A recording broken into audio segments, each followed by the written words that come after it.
السلام علیکم۔ رابعہ بصری اپنے والدین کی چوتھی بیٹی تھیں، اسی لیے آپ کا نام رابعہ یعنی چوتھی رکھا گیا۔ وہ ایک انتہائی غریب لیکن معزز گھرانے میں پیدا ہوئیں۔ رابعہ بصری کے والدین کی غربت کا اندازہ اس بات سے لگایا جا سکتا ہے کہ جس شب رابعہ بصری پیدا ہوئیں آپ کے والدین کے پاس دیا جلانے کے لیے تیل تھا اور نہ آپ کو لپیٹنے کے لیے کوئی کپڑا۔ آپ کی والدہ نے آپ کے والد سے درخواست کی کہ پڑوسیوں سے تھوڑا تیل ہی لے آئیں تاکہ دیا جلایا جا سکے۔ آپ کے والدین نے پوری زندگی اپنے خالق حقیقی کے علاوہ کسی کے آگے ہاتھ نہ پھیلایا تھا، چنانچہ وہ پڑوسی کے دروازے تک تو گئے لیکن خالی ہاتھ واپس لوٹ آئے۔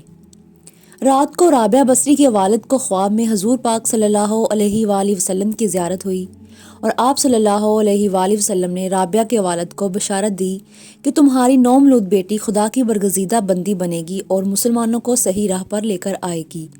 تم امیر بصرہ کے پاس جاؤ اور اسے ہمارا پیغام دو کہ تم امیر بصرہ ہر روز رات کو 100 مرتبہ اور جمعرات کو 400 مرتبہ درود کا نذرانہ بھیجتے ہو، لیکن پچھلی جمعرات کو تم نے درود شریف نہ پڑھا، لہٰذا اس کے کفارے کے طور پر 400 دینار بطور کفارہ یہ پیغام پہنچانے والوں کو دے دو۔ رابعہ بصری کے والد اٹھے اور امیر بصرہ کے پاس پہنچے۔ اس دوران آپ کی آنکھوں سے خوشی کے آنسو جاری تھے۔ جب امیر بصرہ کو رابعہ بصری کے والد کے ذریعے حضور پاک صلی اللہ علیہ وآلہ وسلم کا یہ پیغام ملا تو یہ جان کر انتہائی خوش ہوا کہ وہ نبی آخر الزماں صلی اللہ علیہ وآلہ وسلم کی نظروں میں ہیں۔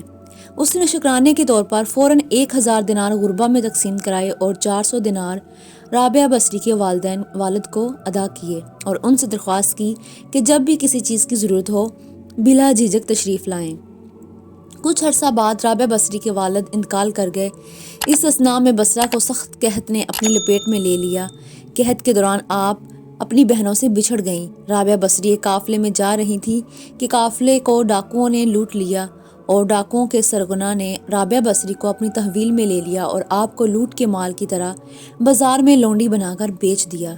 آپ کا آقا آپ سے انتہائی سخت محنت و مشقت کا کام لیتا تھا، اس کے باوجود آپ دن بھر کام کرتی اور رات بھر عبادت کرتی رہتی اور دن میں بھی زیادہ تر روزے رکھتی۔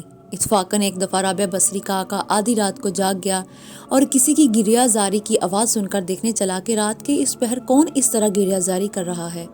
وہ یہ دیکھ کر حیران رہ گیا کہ رابعہ بصری اللہ کے حضور سربسجود ہیں اور نہایت عاجزی کے ساتھ کہہ رہی ہیں، اے اللہ تو میری مجبوریوں سے خوب واقف ہے، گھر کا کام کاج مجھے تیری طرف آنے سے روکتا ہے، تو مجھے اپنی عبادت کے لیے پکارتا ہے، مگر میں جب تک تیری بارگاہ میں حاضر ہوتی ہوں نمازوں کا وقت گزر جاتا ہے، اس لیے میری معذرت قبول فرما لے اور میرے گناہوں کو معاف کر دے۔ اپنی کنیز کا یہ کلام اور عبادت کا یہ منظر دیکھ کر رابعہ بصری کا مالک خوف خدا سے لرز گیا۔